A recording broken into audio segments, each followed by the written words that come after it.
Picture this. You're in the shower, singing along to your favorite tunes when suddenly the fire alarm goes off. Yes, you heard it right. The fire alarm. The one thing you never expect to go off when you're in the middle of a steamy, relaxing shower.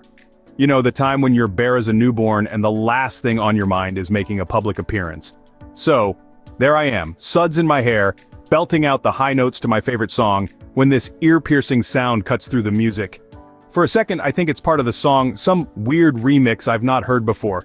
But then, the reality hits. It's the fire alarm. Panic sets in. I'm thinking, this can't be happening, not now! But the alarm blares on, showing no mercy. It's like a cruel joke played by the universe. So what do? I do what any sane person would do.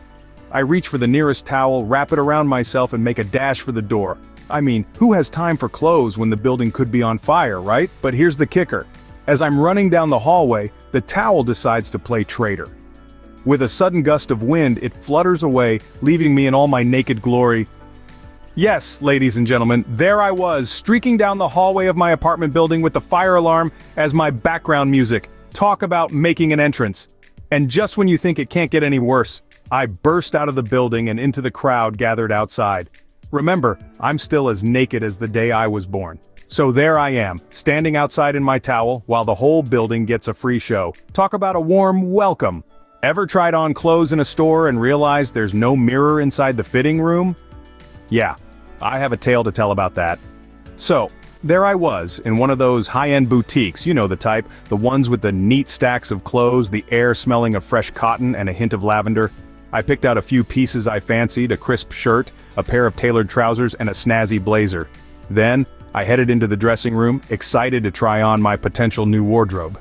As I slipped into the shirt, buttoning it up, I realized something was amiss. There was no mirror. I looked around thinking maybe it was one of those fancy hidden ones. But, nope, not a reflective surface in sight. I thought, well, this is odd. How am I supposed to see if these clothes fit well? Not one to be daunted by such a minor inconvenience, I decided to step out of the dressing room to use the larger mirror outside. So I slipped on the trousers, threw on the blazer, and ventured forth. As I stepped out, I was met with a sight that made my heart skip a beat.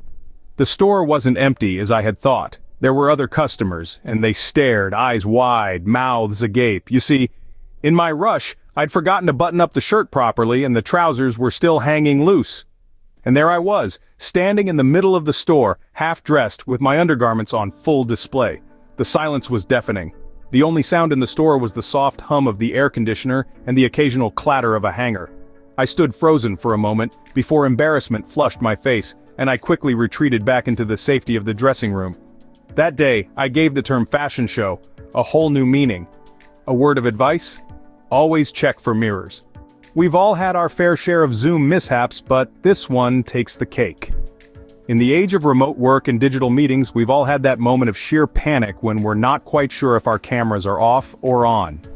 Well, let me tell you about a time when the worst-case scenario came true. Picture this: a regular Tuesday morning, a cup of coffee in hand, and a team meeting on the calendar. Nothing out of the ordinary, right? But this particular Tuesday was anything but ordinary. You see, I had just gotten out of the shower, and in the comfort of my own home, I hadn't bothered to get dressed just yet. It was early, the meeting wasn't for another half an hour, and I figured, why not just join the call a bit early and get some work done while I wait? So, I logged into the meeting, my camera safely turned off, or so I thought. As the minutes ticked by, I began to notice something strange. I was getting a few too many messages from my colleagues, a couple of "Are you okay?" and a few, It was then that my heart sank. I looked at my screen, and there it was. My camera, the dreaded red light glowing ominously. I was live, in front of my entire team, and I was as naked as the day I was born. The mortification that washed over me was indescribable. I quickly turned off the camera, but the damage was done. My colleagues had seen more of me than they ever needed to, and I was left with a Zoom mishap story for the ages. The moral of the story?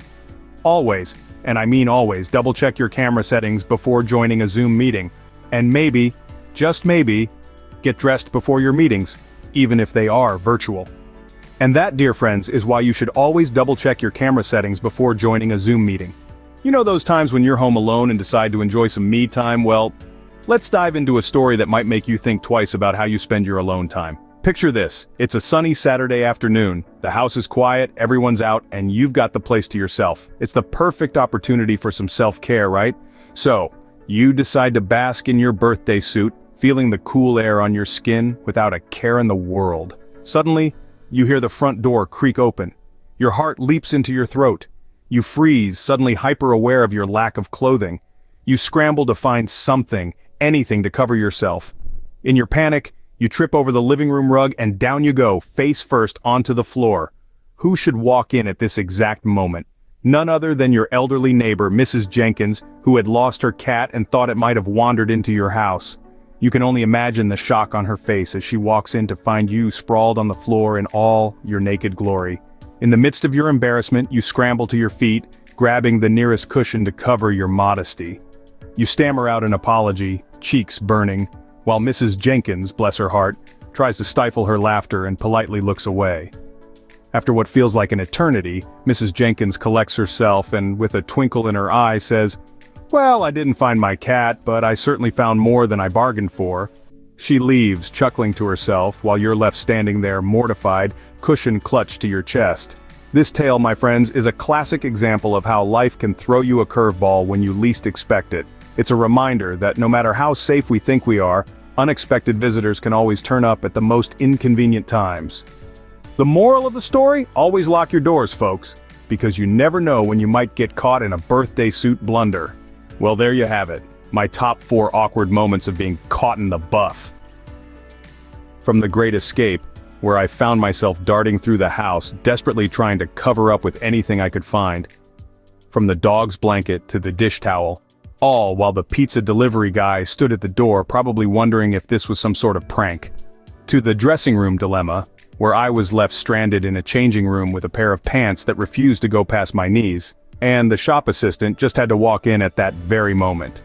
Oh, and let's not forget the security camera that captured it all. Then, there was the Zoom Mishap, an incident that reminded us all about the importance of double-checking our cameras before joining a meeting. I mean, who knew that the Start Video button could be such a menace? The look on my boss's face was priceless though. And finally, the unexpected visitor, where I learned that locks exist for a reason. I mean, who could have predicted that my mother-in-law would decide to drop by unannounced? Just when I thought I'd had my fill of awkward moments, life throws me another curveball. But in retrospect, these moments, as blush-inducing as they were, brought me more laughter than embarrassment. They've become the stories I tell at parties, the tales that get everyone roaring with laughter. And I'm sure you all have your own hilarious stories to share, so why not let us in on the fun? Drop your own funny stories in the comments below. Let's turn this into a festival of awkwardness and laughter, shall we? So that's a wrap. These were my top awkward moments. Life is full of surprises, and sometimes those surprises come in the form of unexpected nudity. But, as they say, if you can't laugh at yourself, who can you laugh at? Remember, we've all had our awkward moments. It's just a part of life, but hey, at least they make for great stories, right?